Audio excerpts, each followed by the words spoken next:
Anamangad government higher secondary സ്കൂളിൽ കിഫ്ബി ഫണ്ടിൽ 3 കോടിയിലധികം രൂപ വിനിയോഗിച്ച് നിർമ്മിച്ച പുതിയ കെട്ടിടം ഓഗസ്റ്റ് 3 വിദ്യാഭ്യാസ വകുപ്പ് മന്ത്രി എൻ ഷംസുദ്ദീൻ ഉദ്ഘാടനം ചെയ്യും. വലിയ ഹാളും 6 ക്ലാസ് മുറികളും 2 ലാബുകളും ലൈബ്രറിയും അടങ്ങുന്നതാണ് പുതിയ 3 നില കെട്ടിടം.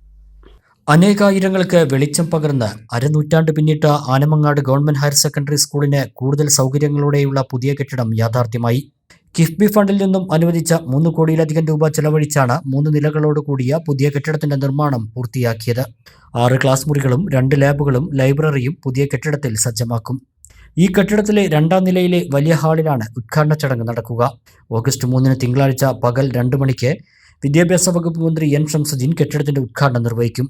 നജീബ് കാന്തപുരം MLA ചടങ്ങിൽ അധ്യക്ഷത വഹിക്കും. ജില്ലാ പഞ്ചായത്ത് പ്രസിഡന്റ് PA ജബ്ബാർ ഹാജി മുഖ്യാതിഥിയായി പങ്കെടുക്കും. ഓഗസ്റ്റ് 3 തിങ്കളാഴ്ച ആനമങ്ങാട് ഗവൺമെന്റ് ഹയർ സെക്കൻഡറി സ്കൂളിലെ കിഫ്ബി കെട്ടിടത്തിന്റെ ഉദ്ഘാടനം നടക്കുകയാണ്. നജീബ് കാന്തപുരം MLA അധ്യക്ഷതയിൽ ചേരുന്ന യോഗത്തിൽ വിദ്യാഭ്യാസ മന്ത്രിയാണ് ഉദ്ഘാടനം നിർവഹിക്കുന്നത്.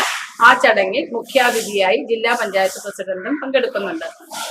വിദ്യാലയത്തിന് ഏറെ കാലമായി ക്ലാസ് റൂമുകളുടെ പരിമിതി അനുഭവപ്പെട്ടിരുന്നു. ഇത് വിദ്യാർത്ഥികൾക്കും അധ്യാപകർക്കും പ്രയാസം സൃഷ്ടിച്ചിരുന്നു. എന്നാൽ ഇപ്പോൾ നമുക്ക് 8 ക്ലാസ് മുറികളും അതുപോലെ തന്നെ 2 ലാബുകളും 1 ലൈബ്രറിയും 1 കോൺഫറൻസ് ഹാളും ലഭ്യമായിരിക്കുകയാണ്.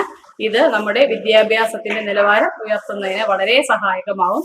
ഇത് കുട്ടികൾക്കും അധ്യാപകർക്കും ഏറെ പ്രതീക്ഷ നൽകുന്ന ഒരു അവസരം കൂടിയാണ്. ഈ ചടങ്ങിലേക്ക് നിങ്ങളേവരെയും സ്വാഗതം ചെയ്യുന്നു. 2 ക്ലാസ് മുറികളോട് കൂടിയ മറ്റൊരു കെട്ടിടവും ഇതോടൊപ്പം ഉദ്ഘാടനം ചെയ്യും. കരിയർ ദിനാചരണ പരിപാടിയുടെ സംസ്ഥാനതല ഉദ്ഘാടനവും ഇതോടൊപ്പം നടക്കും. SSLC ഹയർ സെക്കൻഡറി പരീക്ഷകളിൽ ഉന്നത വിജയം നേടിയ വിദ്യാർത്ഥികളെ അനുമോദിക്കുന്ന വിജയോത്സവവും സംഘടിപ്പിച്ചിട്ടുണ്ട്. സമൃദ്ധിയുടെയും ഐശ്വര്യത്തിന്റെയും പൊന്നോണം വരവായി.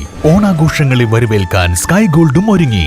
ഏവർക്കും സ്കൈ ഗോൾഡിന്റെ ഹൃദയം നിറഞ്ഞ പൊന്നോണാശംസകൾ.